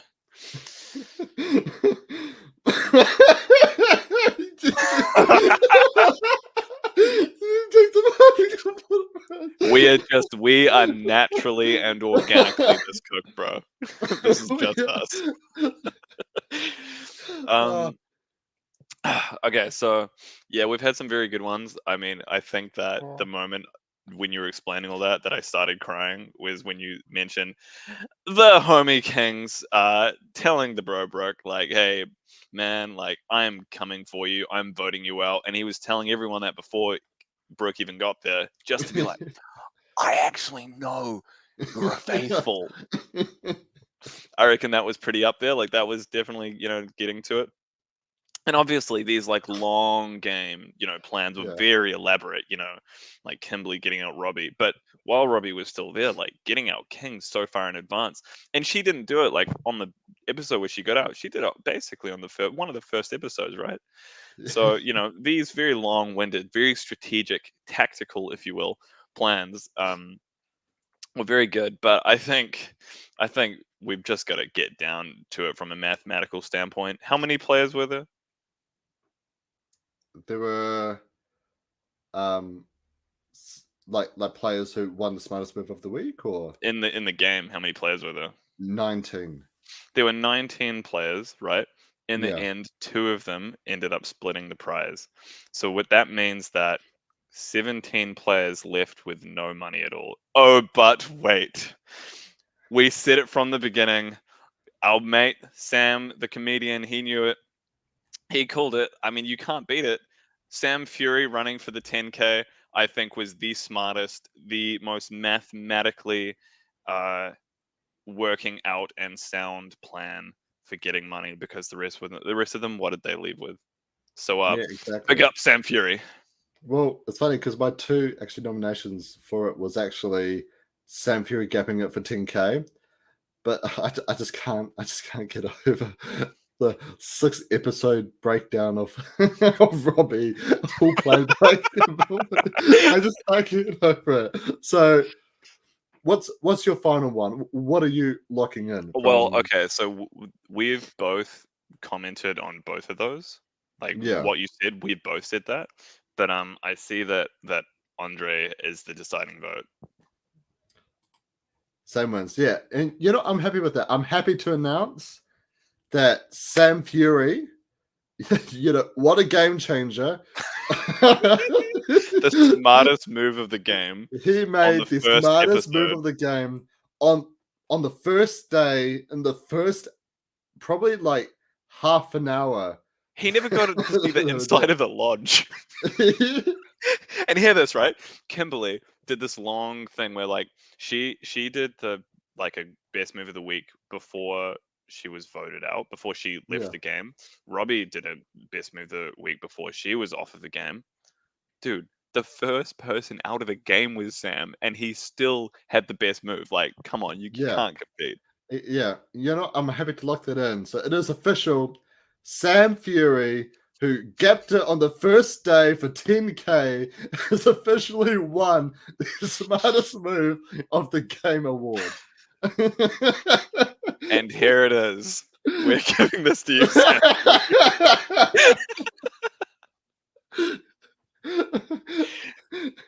Can I get the recipe for the Heineken award? You just go to your tap, bro, and you just do that. Yeah, legit. Oh gosh, I'm dying. I've got the touch of a cold and all this laughing is starting to bring the cough back out. But anyways, oh gosh, what a what a roller coaster. But we've talked about the smartest move of the game. Congratulations, Sam Fury. But now I feel like, the first season's done and over. The ratings and the viewings for this show were extremely high, which is such a good thing. So it means that we're most likely going to get a second season. It's never been done before, but a Traitors All Star season could potentially happen at some point. So, often Chris does, top 5 takes per episode. So Hamish and I, we're going to do top 5 players from this season that we'd like to come back and list whether if we want them to be back as a faithful or a trader. So, Yep. So what so I think we how? should do is we should say on number five, number five, number four, number four, number. So you know what I mean, and we'll go up to Yeah, the yeah, person we want to come back most. yeah, So absolutely. who do you want to start? Or do you want me to start? I can start. Okay. I think the fifth player that I would like to come back is one of my personal favorites. I really liked him. I think he brought so much entertainment to the show, especially from early on. I think it's because I relate to him the most because our personalities are quite similar. But that is the radio broadcaster Matt Heath. I feel like he was so much fun on the show. Um, but I think if he was to come back, he would have to be a traitor again, because I feel like as a faithful, he wouldn't be as entertaining. I thought just his personality and Mm. what he was able to bring to show as a traitor was much more entertaining as a traitor than what would have been as a faithful. And maybe people wouldn't expect him to be a traitor twice. Yeah, yeah. So that's my number 5 pick. Who's your number 5 pick? So my number five pick is gonna sound like a meme, but like real. It's Robbie. Um, and so okay, so I feel like any returning player would probably play differently to an extent from the first time because the first time it's kind of like okay, I heard this thing I heard this thing a few years ago where it's like when somebody tell somebody younger, like, "Oh, you're doing all this dumb stuff," it's like, that's only because 'cause Mm, they've been that age, but nobody knows how to be the age they are. So it's like, let's just say somebody in their 80s is like, "Bro, like, what are you doing with your life?" Like, they don't know how to be 80. They're figuring it out now. This is their first time being 80. And so I feel like it's with Traitors, it's the first time on the show. They're figuring out how to play it. They don't know what to do, even if they've seen it before, right? mm, They don't know what it's like to be in it. And now as a returning player, I feel like they play differently. So I feel like Robbie would naturally play slightly differently anyway. And I think that, like, yeah, I mean, she made a few slip ups, but I would hope that she'd kind of like play not like, not make the same mistakes next time, if she were to return. And so I said that I wanted her to be a traitor because she everyone thought she was a traitor, and then she got seduced and blah blah blah. We know what happened, but it'd be interesting to see how she plays as a traitor from the get go. And I think that it's not just because I want to see if she'd play better, but like, she is actually a very social player. Like, you could see, like, she was a social mm. person. She did like, she had a good relationship with Colin. Yeah. So I feel like somebody who is a good social player, um, I feel like it would be interesting. I'm very, it's more of a curiosity pick than anything. I would be interested to see how Robbie, as a returning player, would play as a traitor from the beginning. Um, Ironically, my number four is actually Robbie, but I would have loved for it to be a faithful. Her gameplay as a faithful was much more entertaining than her gameplay as a trader. Because when she was a trader, I feel like she actually did have it together. So I do think as a trader, she would actually probably be a lot more strategic and be able to actually adapt and go through Yeah, the that's games what I want to better. see, But bro. but I just love the chaos she brought. She took down kings. She took down kings, bro. And with all the slip ups she had, obviously she was also, the only, I guess, non celebrity person on the cast as well. And so yeah, I really felt for Robbie, but I personally love the entertainment she brought and the Yeah, drama that's also around her. So yeah, that's what I'm for. Who's she was definitely a good like character, I suppose. You know what I mean? Like, it, yeah, yeah, yeah. definitely brought a lot to this. Who's your number four? So my number four, you're not actually going to believe that this person came as number four, but it's actually Dan. Wow, I And am shocked that Dan even so made your list. no, but I mean, like, so I mean, I don't know. I feel like people who have been watching this, Andres is five, Dan. So yeah, okay, whatever. But I feel like people who've been watching this would expect me to say Dan one, or Dan like in the top Yeah. two, maybe. But I feel like he was a lot of fun to watch, and most of the reason that I enjoyed watching Dan was because he played as a trader how I expect I would play as a trader. And Mm, so, like, it felt like I was like playing the game vicariously through him by watching his gameplay. And so that made it a lot of fun to watch. Do I think that, but the thing is, like, I've seen it already. I've seen his gameplay as a trader. Like, I don't really need to re-see that. But do I think his faithful gameplay would be as exciting? Probably not as exciting, but he's a mm, very perceptive and he's a very smart person. He's very calculative. I think that he would be similar to how Dylan played as a faithful, but hopefully, like, maybe like better socially, I would hope. yeah. It would be very interesting to see him come back as a very perceptive faithful. Um, yeah, I think that'd be cool, but I don't think that I would enjoy it as much as I saw him as a trader. So that's why he's Yeah. at my number four. Yeah, Dan is actually at my number two, actually for exactly the same reasons you put. I'd Wait, love to wait, see. wait, wait, wait! Don't tell me you're number two yet, G. Not up to Oh number two. no, no. I mean, we've already talked about the person. So if we've already talked about the person, then we'll just like say where they're at. Okay. Because we're almost at 2 hours here. We don't want to torture our listeners. For pretty much the exact same reasons, I'd love to see him as a traitor again because I feel like with him playing with like a stress and pressure on him was quite fun to watch as well because he almost made it through. Yeah, He yeah, he almost played made it very through. well. He was one vote away from making it through, which I feel like if he does make through the vote we got eliminated on, he probably does go quite far again with Brooke. But for my number three, I do have Andre's number four, which is Anna. I'd love to see Anna come back and play again. I feel like she was quite a strong heroic presence kind of throughout the show. Just very vocal, very active, and I loved watching her in general. And I would love to see her play as a trader. and I wonder Fair enough. how her gameplay would be different and how she'd be able to manage that sort of traitorous style. Mm. But yeah, who's your number three? So my number three is home dog, bringing it home here. I don't know what I'm saying. Is the bro Julia. Um, and I would Wow. like to see her return as a No. traitor. Oh, okay. So I think that she did very well at a few things, but one thing in particular that I really liked about her gameplay was that there were so many times, like, and from early on, where she had people voting for her, like Kings in Philly, for example, going at her, and she was able to. I don't know what the bro is talking about, and she was able to, yeah, like avoid all of that, and so I think as a trader, she would probably be able to do the same thing where like it would be very interesting to see her, be all strategic as a trader and see that kind of side of her, but then also see her like dodge the bullets flying at her if Mm, they were to come. So I feel like she would go far. Um, yeah, I think that like, do I think she was the best player in the game? No. Do I think that she was perhaps the most underrated player? Yeah, and I don't just like the reason I'm backing her as a player and that I was rooting for her to win is because I genuinely think that she was like the underdog and probably the most underrated player. Like I do think she was very good, and so it would be very cool to see her as a traitor. Um, yeah. what's your number two, Michael? I've already said it. Oh, is It's it Dan. Dan? Yeah. All right. We've already said the reasons for Dan. So what's your number two? My number two is Sam Fury. I'm kidding. I'm kidding. Nah, it's I put Anna. Ah, And so mean. so the reason I put Anna, and by the way, I don't, not that it really matters, but I wrote this list last week, so before the final two episodes, and so Anna, I think played. I would say she probably played the best game.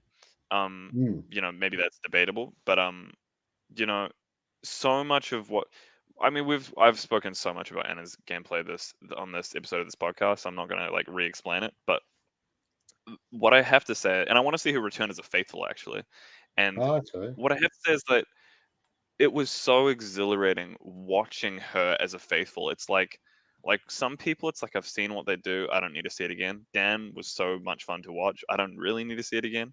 But Yeah. Anna, it's like I want more, bro. I want to see more of her as this like strategic, social, like just colossus, and not like literally, but like in the game. You know what I mean? Like Yeah. like I just want to see that again, bro. I want more episodes of Anna being this person to root for, like as a faithful. Yeah. Um, yeah. All right. For number one, it was quite hard for me to choose. It was between Kimberly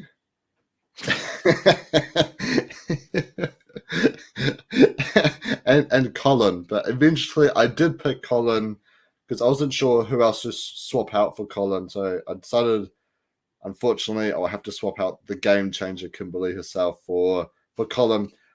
I love Colin. He brings so much entertainment to the show. I'd love to see him as a trader right from the get go because I feel like there's so much untrust around him as a faithful.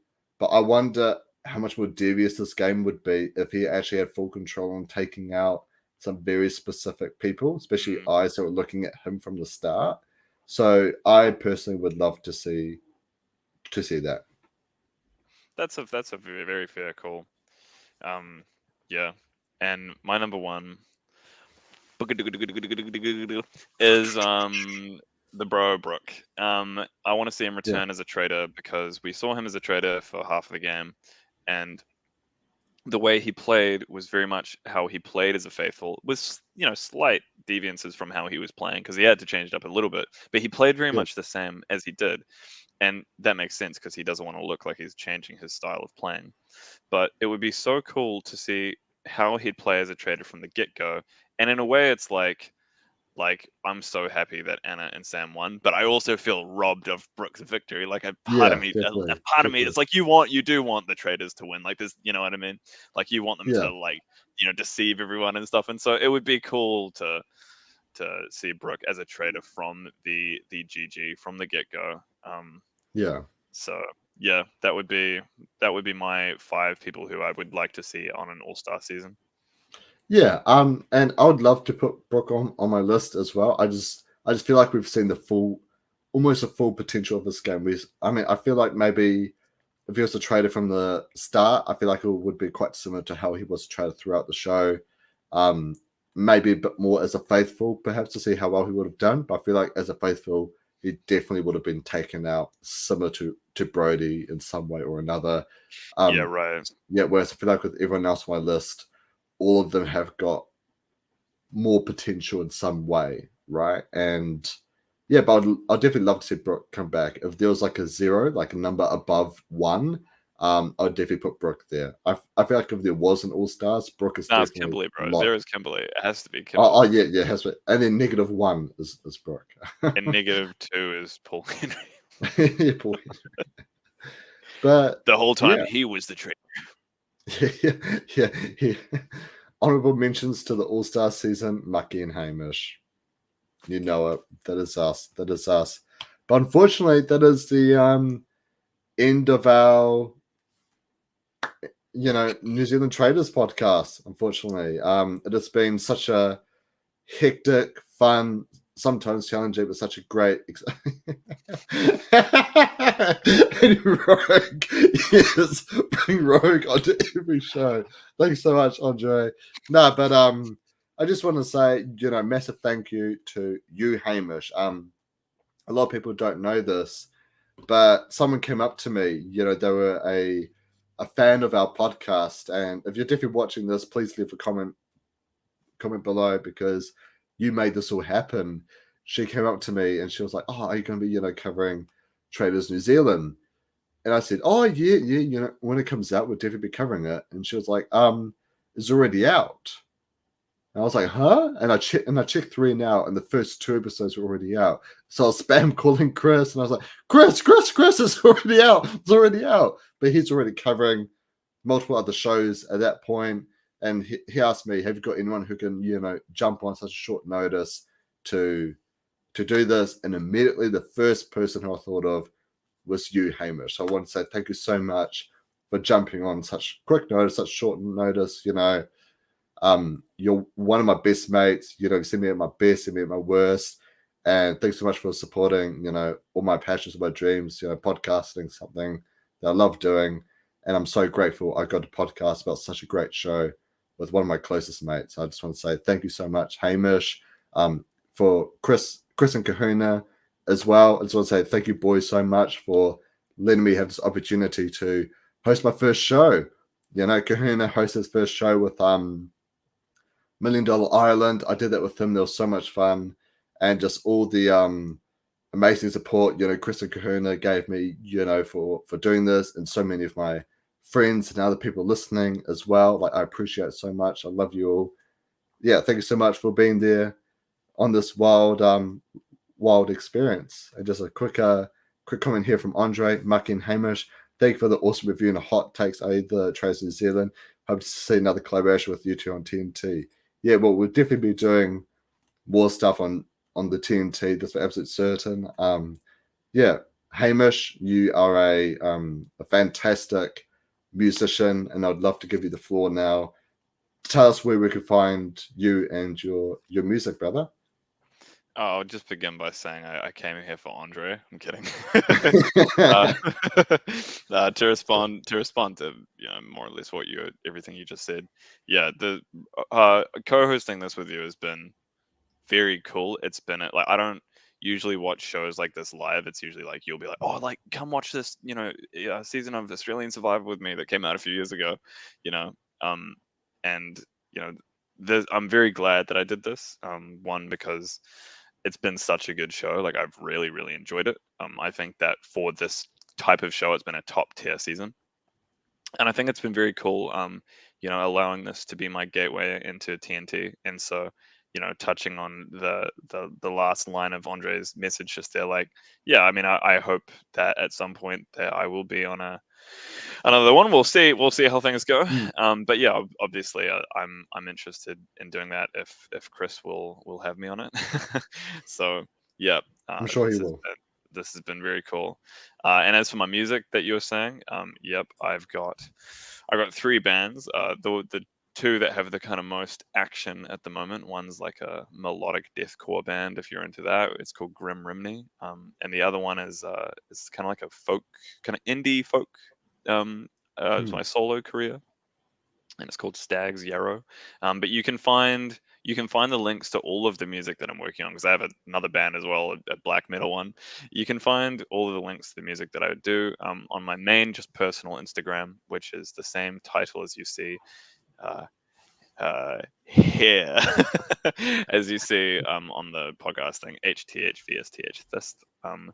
You can find all my stuff there. That's my career. That's not my day job. That's my career.